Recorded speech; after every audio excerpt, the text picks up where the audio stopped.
Assalamualaikum warahmatullahi wabarakatuh. Halo, apa kabar rekan cinta? Senang sekali rasanya saya Mbak Nikmah masih bisa membagikan beberapa informasi, tips ya, maupun amalan di YouTube channel pribadi saya ini. Nah, khusus di video kali ini saya akan menjawab pertanyaan dari salah satu rekan cinta yang mana beliau merasa gelisah ketika sudah pulang ke rumah, padahal rumahnya ini tidak satu atap dengan mertuanya, tetapi rekan cinta ini mengaku bahwa ketika sampai di rumah rasanya kok nggak enak gitu ya.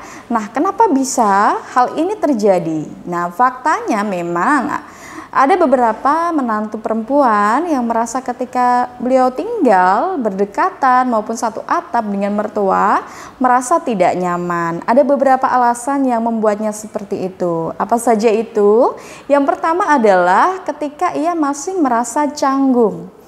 Tidak bisa dipungkiri ketika diri kita merasa canggung, merasa sungkan terhadap mertua kita, ini akan membuat kita merasa deg-degan, khawatir nanti kalau saya berbuat salah, khawatir nanti kalau misalkan mertua memandang buruk saya gitu ya.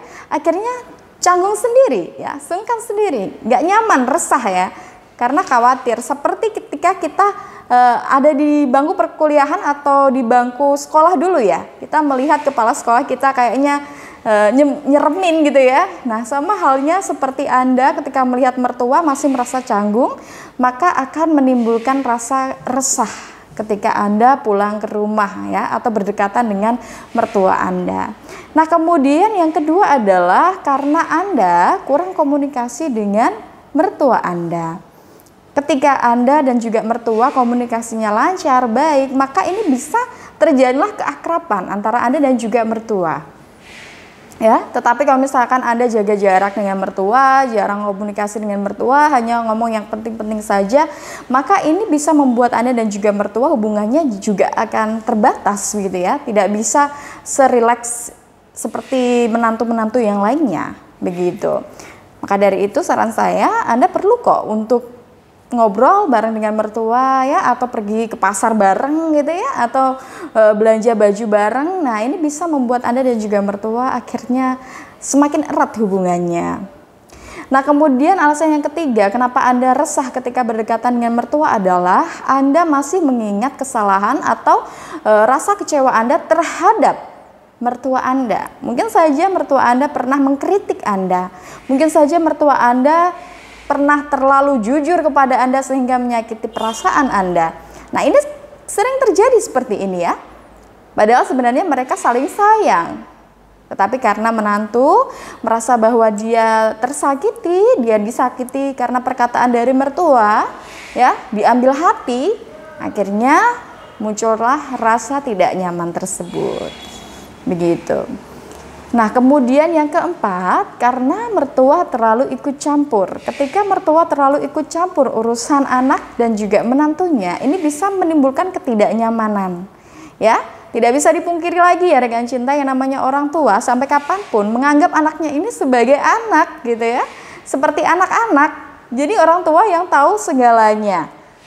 Sementara anaknya belum tahu apa-apa, jadi sering sekali menuntun, padahal bisa jadi di zaman yang sudah berkembang justru sebenarnya anaknya sudah tahu ya apa yang harus dilakukan, sudah memiliki prinsip tersendiri.